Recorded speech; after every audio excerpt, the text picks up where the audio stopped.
देश के लाखों केंद्रीय सरकारी कर्मचारी 8वें वेतन आयोग की प्रक्रिया पूरी होने का उत्सुकता से इंतजार कर रहे हैं। 1 जनवरी 2026 से कर्मचारियों के 8वें वेतन आयोग की अवधि शुरू हो रही है। हालांकि इस अवधि की शुरुआत की अभी कोई औपचारिक घोषणा नहीं की गई है, लेकिन परंपरा के मुताबिक पिछला वेतन आयोग खत्म होने के बाद 11वें साल के पहले महीने से नया वेतन आयोग की जो अवधि है वो शुरू मानी जाती है।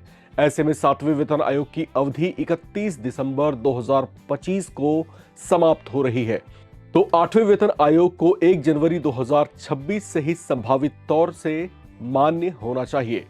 देश के 35 लाख से ज्यादा केंद्रीय कर्मचारी और करीब 67 लाख से ज्यादा पेंशनर्स को उम्मीद है कि इस वेतन आयोग से उनकी जो अपेक्षाएं हैं उन्हें पूरा किया जाए।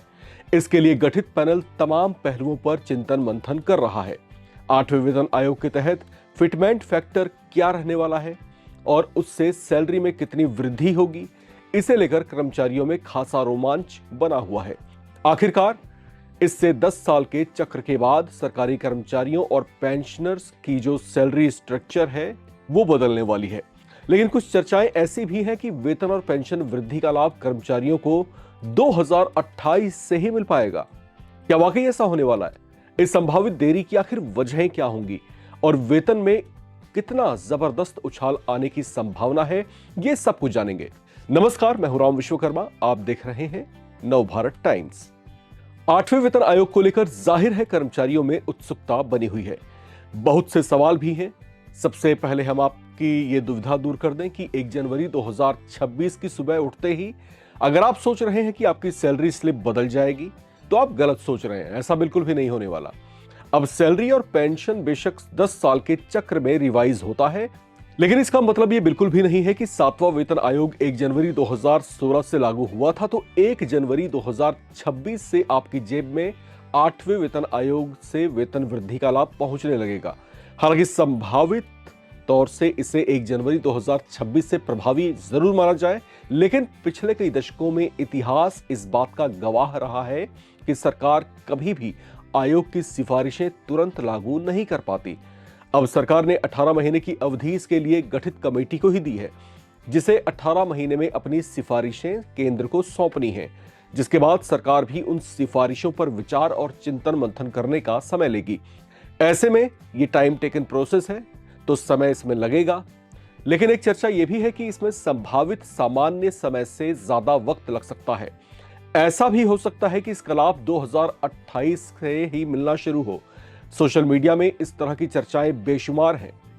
दरअसल इस तरह की चर्चाओं का एक राजनीतिक कनेक्शन ये जोड़ा जा रहा है कि 2029 में क्योंकि देश में आम चुनाव हैं, ऐसे में हो सकता है कि सरकार 2028 के मध्य या अंत तक 8वें वेतन आयोग का लाभ देना शुरू कर कोई मास्टर स्ट्रोक लगाना चाहती हो।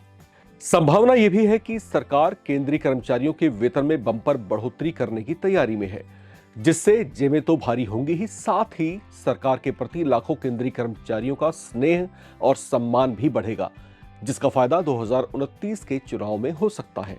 हालांकि इस तरह की चर्चाएं सोशल मीडिया में चल रही हैं, लेकिन ऐसा होता भी है तो कर्मचारियों को एक तो मोटी सैलरी मिलनी शुरू हो जाएगी, साथ ही एरियर की जो मोटी धनराशि मिलेगी उससे तो बल्ले बल्ले होना तय है। अब सवाल यह है कि सैलरी बढ़ेगी कितनी और कितना फिटमेंट फैक्टर लागू होने की संभावना है।